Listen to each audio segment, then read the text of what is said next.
Hey everyone, welcome to another video review. This is the Transformers Studio Series Gamer Edition number 7 Deluxe Class Sideswipe. You can see him there in front of this box. We'll go ahead and put him off the side real quick. Yep, side box, of course, it is a Studio Series Gamer Edition. So you got the silver and the 07, the game D-pad there, and of course you got Sideswipe, you know, kind of the game.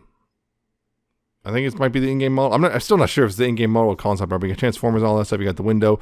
You got the War for Cybertron logo up here. You got another close-up of him on this side. You got Deluxe Class and all that Stereo Series. And on this side, you have him and, of course, the D-pad logo up there. Again, on the bottom, you have some manufacturing details of what's included. And on the back of the box, you have some copyrights, warnings, and product shots and all that stuff. And, of course, a little thing. Sideswipe infiltrates the Kaon prison to rescue Zeta Prime. And they are in the box, you have the usual backdrop, which doesn't want to come out. And I just heard something kind of tear a bit, which concerns me, but there we go. Got it out. Yeah. You got that, which, you know, got this whole bit right there. And of course you can plop them on there and, you know, have them displayed. And there you go. Although it's a little bit more difficult if you get once he's completely assembled, because there's a little bit of assembly out of the box. So there you go. You can do that. Also got the instructions, which are not super great. There's a couple bits where it's like, there's one bit where it's like not totally clear what you're supposed to do. And it's a little misleading too. So there you go. Sideswipe. So first thing also is what this piece you're supposed to put it on out of the box. So what you do is, bring this down. Bring this bit down so you can peg this in on this peg right there. And then you can bring this up and this will kind of notch into, there's some notches on this, which will kind of hold, this will hold together better. And there you go on that front. But yeah, it's supposed to be kind of on his back and it's supposed to be there. So, he's got a bit of a backpack, but it's intentional part of the design. So there you go. But as a whole, you can see War for Cybertron Sideswipe here. Not bad looking. He's got a very Sideswipey head, but more gamish. He's got his silver and red chest plate there. You got more silver and red. You got his wheels on his shoulders, all that stuff, grays and silvers and reds and some blacks and all that stuff. He's got his big old plank feet, which I don't mind personally because it keeps him stable. But there's one little complaint I have about them. But yeah, and of course, he's got a bit of a backpack in there. Oh no, the whole front of the car is on his back. That's wrong. No, it's right, actually, because Sideswipe for the game transformed differently. So you're thinking G1, not War for Cybertron. Come on, guys. But yeah, not bad looking robot, in my opinion. He's actually pretty good looking overall. He might be a little bit gappy right here, but nothing too severe. Yeah. I do actually like how he looks a lot. I think he's actually one of the better Gamer Edition figures we've gotten so far. Just I guess a bit of minor spoiler there. But he's one of the better Gamer Edition figures, which granted, I guess not exactly high praise per se, but I think, he is definitely one of the better ones. Beyond this, he does have his singular accessory, which is his gun. Good news is there's a tab here, which actually is big enough in such a way that, hey, look, you can actually hold it. You can actually hold it. It's actually fairly secure in his hand. So, hey, you can actually hold it like a normal gun if you're one of those people. Also, it's blast effect compatible. Hooray for that. You can also store back here. There's a tab slot right here, just kind of like that. And, of course, but yeah, he does the thing, which all these Gamer Edition guys do, which is his right forearm comes off, which on him is actually it's tight. It's actually tight. I noticed. I don't know what they did, but it is tighter than all the other ones. It doesn't slip off very easily. And it's also not as you can see, it's not a round peg and hole. It's keyed, for weirdly enough. But well, this is not. This is just a peg hole. But it can plug in, and now he's got his gun arm, which I always thought was cool, but some people disagree. And the cool thing is there's a tab here, so this can be stored on his back. Where the gun can be stored as well. It's a bit tighter, but yeah, it can be stored there. And there you go. I like that it can be stored away. And you can have his gun arm, and there you go. That's pretty cool. So yeah, overall, not a bad looking figure. The other thing on mine is just there's this right here. This tab and slot do not cooperate. So yeah, you can see just pops itself right back out. I think that I'm looking at, I think the tab's actually a little too long, so I'm just might be shaved down the tab a bit, and that probably will fix things right up. But posability though is head and ball joint, so left and right, you got up and down, you got a little bit of waggle, there you go. Shoulders can do a full 360, although kind of weird because the stock's at an angle. Outward is, about that far. You have a bicep swivel there. Elbows can do a curl that much, which is nice. There's no wrist swivel, but they can go inward, I guess, because of transformation. And yeah, there's a bit of hollowness right there. So people are going to, of course, upgrade kits, way overpriced upgrade kits. There's that. But yeah, you'd have a waist swivel. The problem is this backpack just kind of gets a little in the way because, yeah, nature of it. But, you know, it's not too bad. You can get the backpack kind of out of the way a bit anyway. And all that. On the top of it, actually, his chest plate gets in the way a bit too because of the nature of design. Because the swivel's not here. It's actually, I don't know if you saw it, but it's way up here. So yeah, his chest and his backpack actually both get in the way of anything more too extreme. So once you get, you can see when you swivel his waist, you can see the chest plate actually moves. So that's a bit of a problem. Nothing too bad, but it's kind of annoying. But hips though, you know, get some high kicks going. You know, got that forward, backwards. You only get that much because the backpack, and then outward you have that much, which I wish there's full splits, but you know, it's kind of that weird ball joint thing. You have a thigh swivel right there, knees, you get about that much range, and down here at the feet, unfortunately, there is no ankle tilt, which again, it's that weird thing. Why are the Gamer Series Gamer Edition figures not getting any ankle tilt? You do have forward and back, well, mostly forward, I guess, but yeah, not really any back, but you do have a bit of forward there, so that's something. So yeah, that's my big problem with it. Is just there's no ankle tilt or anything. But as plank feet, I don't mind because it keeps him nice and stable. He's nice and stable with those plank feet, so I don't mind him. If you don't like him, then well, that's you. That's a you problem, really. So there you go. I think he's one of the better ones. He generally is actually one of the better ones. But quick comparisons to his fellow Gamer Edition Autobots. Here's Bumblebee, who's also not too bad. Hold on, if we can get him to stand. There we go. That seems about right. And here is Optimus, who still is the best one.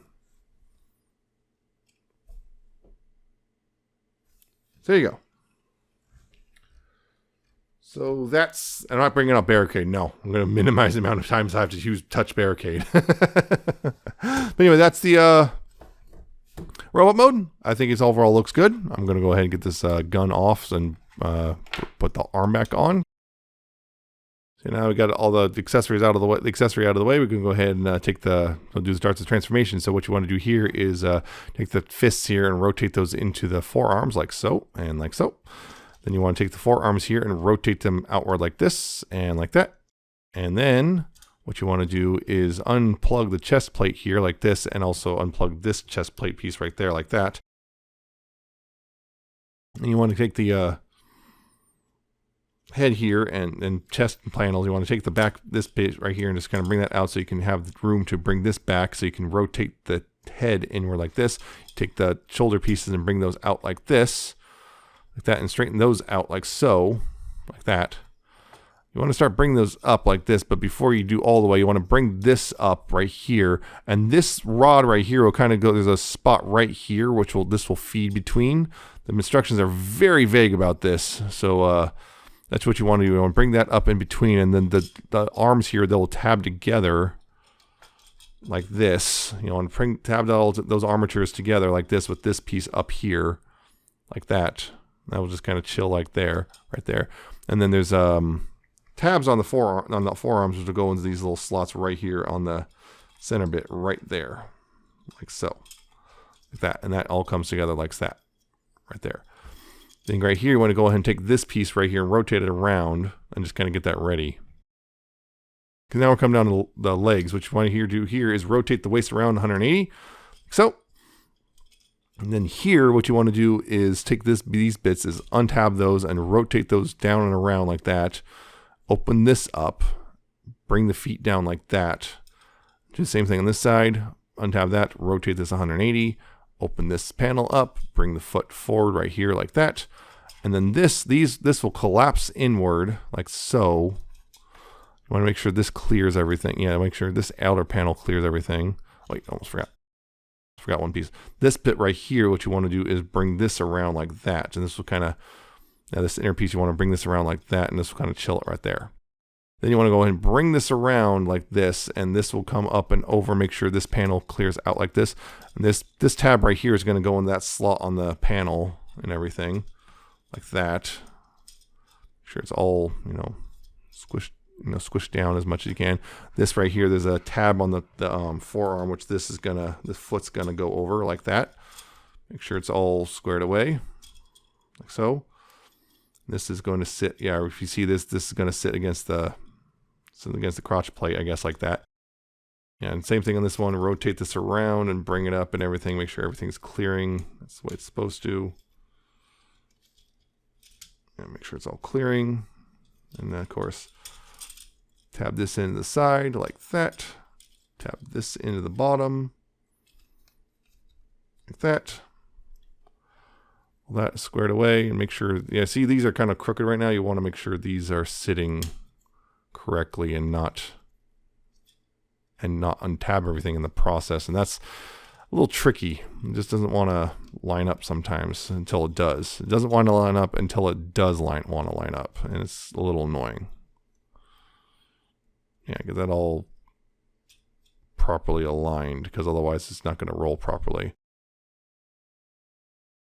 Anyway, right here, then you want to go ahead and take this piece, and this will come down. There's little tabs here, which will go hook into little slots right here. Hopefully, if it's all lined up and whatnot.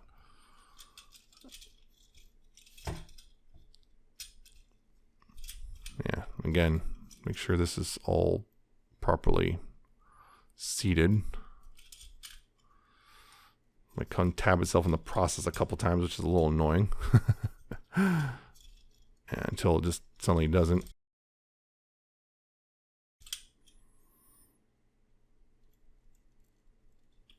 Yeah, get all that squared away.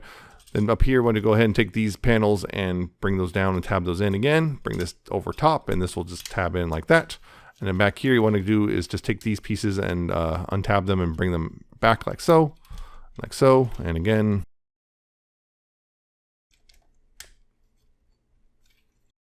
Make sure that's all straightened out so it actually sits properly, so it can actually roll, because otherwise it's not going to roll nicely. And there you go. There's Sideswipe in his vehicle mode.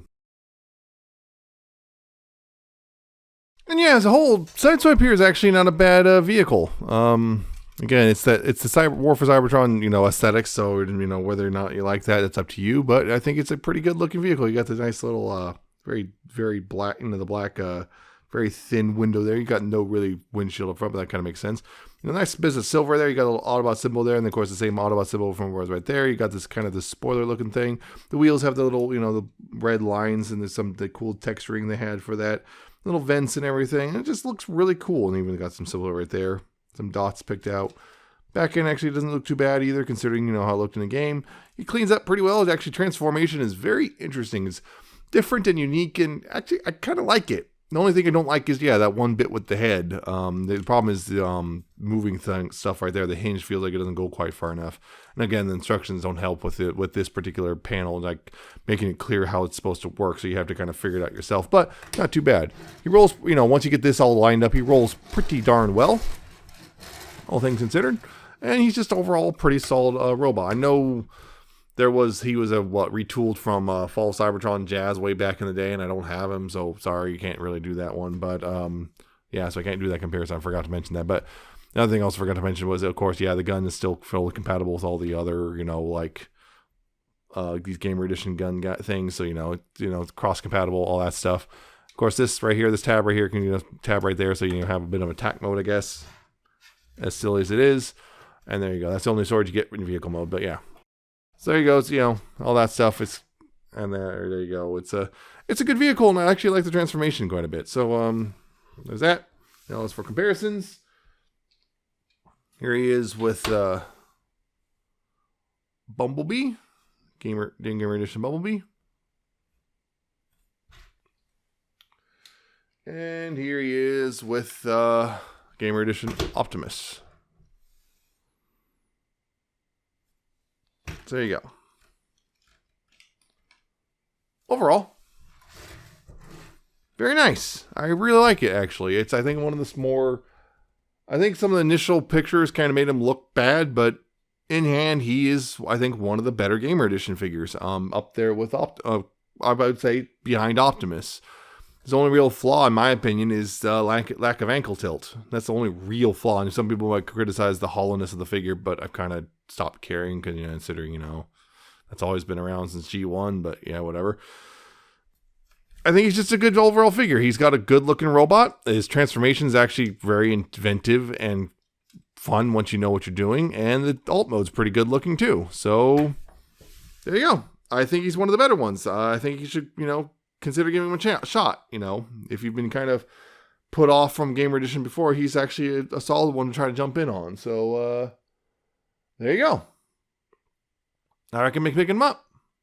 So that's it for this review. I hope you found it informative and entertaining. Hope you like, comment, subscribe. Check out my social medias down in the description and at the end of the video. Check out my Coffee and my Patreon. I shall see you next time with another video review.